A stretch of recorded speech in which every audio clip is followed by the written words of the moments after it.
पहलगांव में आतंकी हमले से पूरा देश इस समय सदमे में है। प्रधानमंत्री भी विदेशी दौरा जो है वो छोड़कर वापस भारत लौट आए हैं। इसी पर बातचीत करने के लिए हमारे साथ मौजूद हैं रिटायर्ड मेजर जनरल पीके सहगल साहब। सर, किस तरीके से देखते हैं एक बार फिर से इतने दर्दनाक हालात जम्मू कश्मीर में फिर से हो गए? ये हमला बिल्कुल उसी माफिक से प्लान और एग्जीक्यूट किया गया जैसे मुंबई हमला किया गया था। इसमें बिना किसी शक के पाकिस्तान की डिस्पेंसेशन, दैट मीन पाकिस्तान की सरकार, पाकिस्तान की आर्मी, आईएसआई और आतंकवादी गुट शामिल हैं। मुनीर खान जो पाकिस्तान के आर्मी चीफ हैं, उन्होंने तकरीबन 5-6 दिन पहले एक बड़ा भड़काऊ भाषण दिया था जिसमें उन्होंने साफ तौर पे कहा था कश्मीर हमारी जगुल और वेन है और हम कश्मीर को आज़ाद करा के रहेंगे।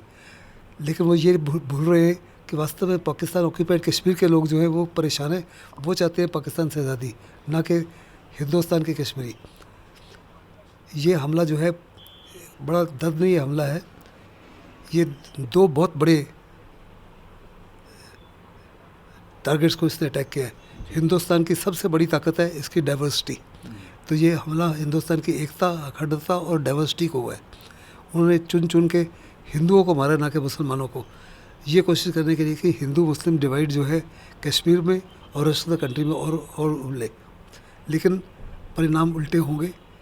हिंदुस्तान में जितने भी नागरिक हैं, चाहे वो हिंदुस्तानी हो, चाहे पाकिस्तानी हो, या चाहे मुसलमान हो, वो पेट्रियोटिक है।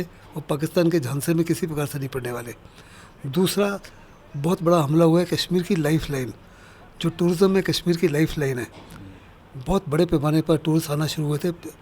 जब आर्टिकल 370 हटाया गया था तब उस समय मैक्सिमम आते थे 900,000 या मैक्सिमम 1 मिलियन। अभी तकरीबन हर साल 3 मिलियन से ज़्यादा आने शुरू हो रहे हैं। हिंदुस्तान की सरकार बहुत बड़े पैमाने पर टूरिस्ट इंफ्रास्ट्रक्चर को बढ़ा रही है, होटल्स और स्थापित कर रही है, टूरिस्ट को हर प्रकार की सहूलतें दे रही है। कोशिश है कि अगले कुछ सालों में उतने ही टूरिस्ट आए जितने हर साल वेनिस में जाते हैं या लंदन में जाते हैं या स्विट्ज़रलैंड में जाते हैं। क्योंकि सबसे बेहतरीन वादियाँ कश्मीर में हैं, 6 फास्ट फ्लोइंग रिवर्स हैं। एडवेंचर टूरिज़्म बहुत बड़े पैमाने पर फैल सकता है।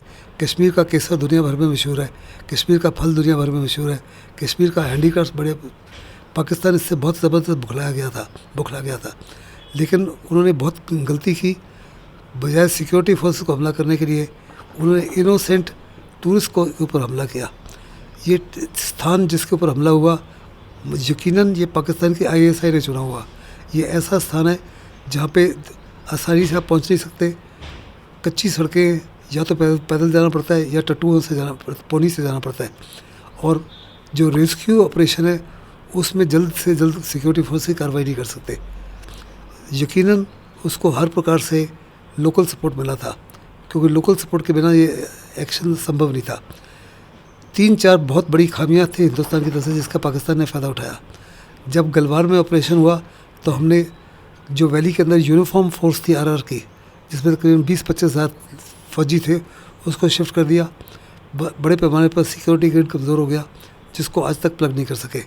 फिर 3 साल तक सेना में किसी प्रकार की भर्ती नहीं हुई, जिसमें सेना की नफरी भी 2 लाख कम हो गई। फिर जो ह्यूमन इंटेलिजेंस है, जिसको कायम करने के लिए कई साल लग जाते हैं, जब ये फोर्सेस वहाँ से हट गई तो ह्यूमन इंटेलिजेंस भी ख़त्म हो गया। तो ज़बरदस्त इंटेलिजेंस फेलियर भी है। कहा जाता है कि किश्तवाड़ से आए, किश्तवाड़ से वहाँ तक पहुँचने में बहुत लंबा समय लगता है, बहुत टाइम लगता है। इस दौरान उनको किसी ने पहचाना नहीं, किसी ने उसको इंटरसेप्ट नहीं किया। तो ये साफ तौर पे दर्शाता है कि इंटेलिजेंस फेलियर भी बड़ा ज़बरदस्त था। फिर जो हमारी सर्वेलेंस होनी चाहिए और रिकॉनेसेंस होनी चाहिए उन स्थानों पर जो टूरिस्ट सेंटर्स हैं, जैसे कि पहलगाम है, सोनामर्ग है, गुलमर्ग है और बेताब वैली है, ऐसी जगह जहाँ बड़े पर्यटक जाते हैं, वहाँ बड़ा लाजमी था कि टूरिस्ट सीज़न में कुछ ना कुछ सिक्योरिटी फोर्स को तैनात किया जाए। या जम्मू कश्मीर की पुलिस हो सकती है या पैरामिलिट्री फोर्स होती है, उसको वो भी नहीं किया गया। ये साफ तौर पे दर्शाता है कि हिंदुस्तान थोड़ा कैलस हो गया था, ये सोचकर कि हर प्रकार से टेररिज्म जो है कश्मीर में कम हो गया, ख़त्म हो गया। लेकिन ये पहली बार है जब कश्मीर की तमाम political parties, including Mehbooba Mufti की पीडीपी, एकजुट होकर सरकार के पीछे खड़ी है। उन्होंने कहा कि ये कश्मीर के ऊपर बड़ा ज़बरदस्त हमला हुआ है, हमारे लाइफ लाइन के ऊपर हमला हुआ है और हम किसी प्रकार से बर्दाश्त नहीं कर सके। पाकिस्तान ने गलती की है। ये जो प्रिंसिपल स्टेक होल्डर है, जो कश्मीरी है, जिसकी जीवन की क्वालिटी ऑफ लाइफ डिपेंडेंट है टूरिस्ट के ऊपर, उसके ऊपर हमला हुआ है। मासूमों को सर मारते हैं, लेकिन भारत तो आप मारना भी जानता, जवाब देना भी जानता। जिस तरीके से सर्जिकल स्ट्राइक भी हमने देखी थी, तो क्या ऐसा भी कुछ हो सकता है सर? ऐसा अवश्य होगा, इसमें किसी प्रकार का कोई शक नहीं। हमारे प्रधानमंत्री जो सऊदी अरेबिया थे, उन्होंने अपनी विज़िट को रद्द किया, तुरंत से वापस आए। सीतारमन भी वापस आ रही है अमेरिका की विज़िट से।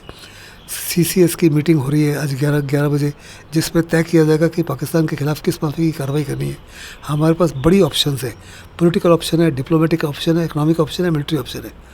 मुझे लगता है तमाम ऑप्शंस का कंसेक्टिवली इस्तेमाल किया जाएगा। पाकिस्तान को हर प्रकार से एक्सपोज किया जाएगा, कोशिश की जाएगी FATF में पाकिस्तान दोबारा दाखिल हो, IMF और वर्ल्ड बैंक के लोन्स बंद हों। जो डोनाल्ड ट्रंप ने $300 बिलियन देने की पेशकश की थी ताकि उनके F-16 को रिफर्बिश किया जाए, उसमें रुकावट आ जाएगी। दुनिया के जितने भी प्रेसिडेंट्स और प्राइम मिनिस्टर्स हैं, सब ने साफ तौर पे कहा है इस हमले की वो निंदा करते हैं और वो हिंदुस्तान के साथ साफ खड़े हैं।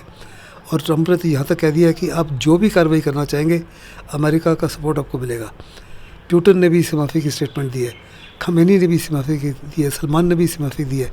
केवल 3 देश है जिससे कोई प्रतिक्रिया नहीं आई। एक पाकिस्तान, वो हमेशा ही डिनाइल मोड में रहेगा, वो कहेगा लोकल टेररिस्ट ने कार्रवाई की, हमने कुछ नहीं किया। लेकिन मुनीर खान की स्टेटमेंट जो है 5-6 दिन हमले से पहले, जिसमें उन्होंने कहा कि कश्मीर हमारी जुगलूर वेन है और हम उनको आज़ादी के लिए हर प्रकार की सहायता देंगे, ये साफ तौर पे दर्शाता है पाकिस्तान की कॉम्प्लिसिटी। वो तो पहले ही एक्सपोज हो चुका है। दूसरा, ये हमले को जो एग्जीक्यूट किया गया है, एक पाकिस्तान के कमांडर ने किया। तीसरा, जो बाकी जो नेशन मैंने बताया, कनाडा और चाइना की तरफ से भी कोई सपोर्ट नहीं आया किसी प्रकार से। चाइना काफ़ी ज़्यादा कष्ट में है। अगर वो पाकिस्तान को सपोर्ट करता है तो इस समय चाइना खुद भी एक्सपोज होता है। सो चाइना ने चुप्पी थानी हुई है। जहाँ तक कनाडा का ताल्लुक है, वह 28 अप्रैल को इलेक्शन है। कोई भी ऐसी स्टेटमेंट नहीं देना चाहती वहाँ की पॉलिटिकल पार्टी जिसका इलेक्शन में उसको नुकसान हो सके। तो 28 अप्रैल के बाद में कनाडा के अगर नए प्राइम मिनिस्टर कैरी बनते हैं तो हर प्रकार से हिंदुस्तान का समर्थन करेंगे। हिंदुस्तान, सारी दुनिया चाहती है कि हिंदुस्तान कुछ बड़ा कार्रवाई करे। हिंदुस्तान के अवाम चाहता है, कश्मीर का अवाम चाहता है। और अगर सरकार नहीं करती तो सरकार की क्रेडिबिलिटी के ऊपर बहुत ज़्यादा। हमारे प्रधानमंत्री ने साफ तौर पे कहा है कि हम घुस कर मारना जानते हैं। मुझे पक्का यकीन है अनेकों प्रकार के टारगेट्स हैं। आतंकवादी जो उनके टेररिस्ट ट्रेनिंग कैंप्स हैं, उनके लॉन्च पैड्स हैं, उनके बारे में पता है। फिर जो उनके हेडक्वार्टर्स है भावलपुर वगैरह में, उनके बारे में पता है। पाकिस्तान के एयर बेसेस हो सकते हैं, पाकिस्तान की मिसाइल इंस्टॉलेशंस हो सकती हैं, पाकिस्तान की आर्मी के बेसेस हो सकते हैं, अरेबियन सी में पाकिस्तान नेवी के ऊपर हो सकता है। बड़ा लाजमी है कि पाकिस्तान को शक में रखा जाए कि हिंदुस्तान कहाँ हमला करेगा, ताकि वहाँ बहुत ज़बरदस्त टेंशन और वरी और स्ट्रेस हो। वो हो भी रहा होगा। हिंदुस्तान अनेकों टारगेट्स को एट द सेम टाइम पे अटैक करता है, एक को करता है, ये तो समय बताएगा। लेकिन मुझे पक्का यकीन है कि इंडियन नेवी के पास में, एयरफोर्स के पास में, आर्मी के हर कोर के पास में प्लान्स हैं जिनकी रिहर्सल की हुई है, एक बार ही अनेकों बार। सिर्फ कन्फर्मेटरी रिकॉनेसेंस की आवश्यकता है और पॉलिटिकल डिसीजन की आवश्यकता है, जो आज CCS मीटिंग जो है उसमें पॉलिटिकल डिसीजन मिल जाएगी।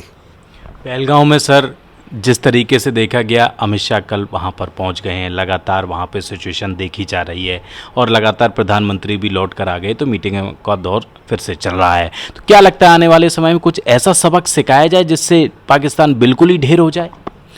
देखो, सबक तो सिखाया जाएगा। एंड ये जो सबक होगा, ये पुलवामा के बाद में जो बालाकोट स्ट्राइक हुआ था और उरी के बाद में जो सर्जिकल स्ट्राइक हुई, उससे ज़्यादा मुश्किल होगा, उससे ज़्यादा सख्त होगा, ताकि पाकिस्तान की जरूरत ना पड़े। फिर बड़ा लाजमी है कि हिंदुस्तान की पॉलिसी में कंसिस्टेंसी होनी चाहिए। बालाकोट स्ट्राइक हमने की थी 2019 में। 2019 से लेकर 2025 के बीच में पाकिस्तान ने अनेकों हादसों को अंजाम दिया है, लेकिन हिंदुस्तान की तरफ से उस माफी की कोई कार्रवाई नहीं की गई, जिससे पाकिस्तान को साफ तौर पर नज़र आए कि हिंदुस्तान जो है हर बारी घुसकर मारेगा। बड़ी कंसिस्टेंसी होनी चाहिए। पाकिस्तान को हर समय मालूम होना चाहिए कि अगर कुछ भी कार्रवाई हो, चाहे छोटी हो या बड़ी हो, आज का हिंदुस्तान जो है चुप नहीं बैठेगा, बहुत ज़ोर से थप्पड़ लगाएगा। ये कंसिस्टेंसी की बड़ी आवश्यकता है और मुझे पक्का यकीन है आइंदा फैसला किया जाएगा कि हिंदुस्तान जो है एक बनाना रिपब्लिक नहीं है, बड़ा strong influential growing global power है और इसमें किसी प्रकार का शक नहीं है। बात करने के लिए बहुत बहुत शुक्रिया। कैमरा पर्सन चंद्रशेखर के साथ दिल्ली से हृदय यादव, न्यूज़ पॉइंट।